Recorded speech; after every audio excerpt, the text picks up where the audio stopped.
Professor José Roberto, nos limites da teologia. Afinal de contas, em relação à doutrina da providência, quais são as perspectivas teológicas? Deus é quem salva e a salvação é um ato específico de Deus do início até o fim? Ou a salvação tem alguma participação, responsabilidade humana? Essas duas perspectivas, elas são comumente apresentadas e expostas, atreladas a dois nomes. O nome do famoso reformador de Genebra, João Calvino, e ao nome de Jacob Arminius, que é também um reformador holandês. E essa perspectiva, defendida por esses dois teólogos, vai formar duas escolas ou perspectivas teológicas a respeito do assunto. Eu me refiro ao arminianismo e ao calvinismo e arminianismo. No entanto, é preciso destacar que essa discussão ela é anterior ao próprio cristianismo, ainda que teólogos calvinistas e arminianos tentem embasar e respaldar as suas perspectivas teologicamente, mais especificamente biblicamente, nós precisamos alargar o horizonte e compreender que essa discussão sobre determinismo e liberdade humana, ela remete inclusive aos filósofos gregos, que já tentavam se questionar até que ponto os seres humanos têm liberdade diante dos deuses. Essa discussão entra no contexto do cristianismo a partir de um embate, de um conflito teológico, ainda no século IV, entre dois pensadores da fé cristã, os quais são Pelágio, um teólogo britânico, e Agostinho de Hipona, o famoso reformador, o famoso pai da igreja, melhor dizendo.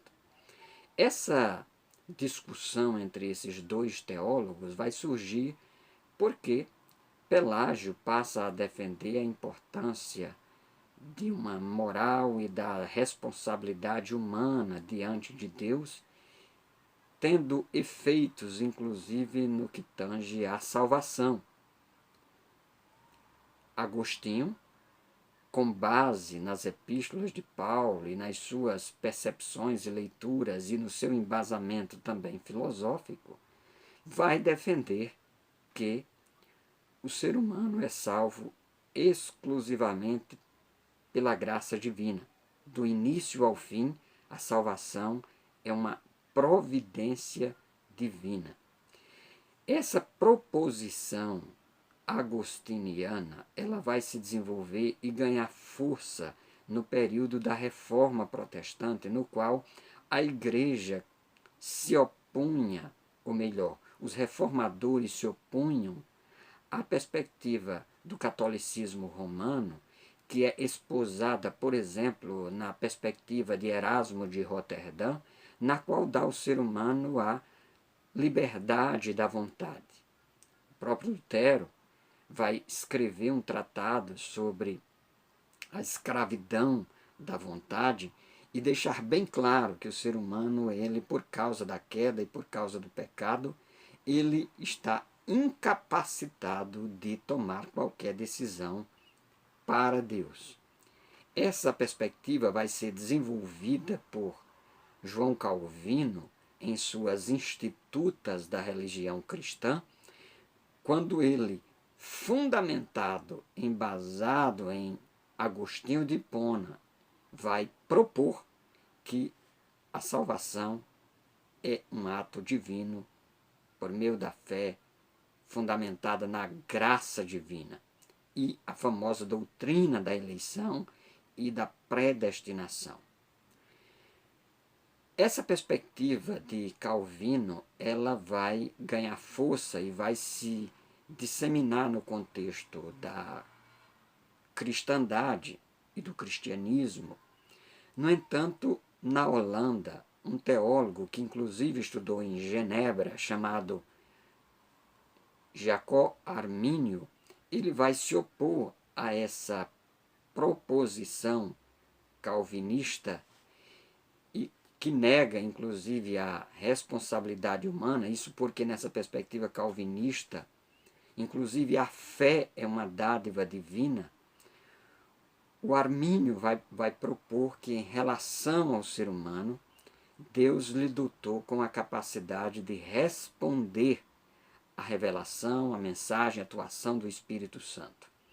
Então, a graça irresistível do calvinismo vai dar lugar a uma graça resistível do arminianismo.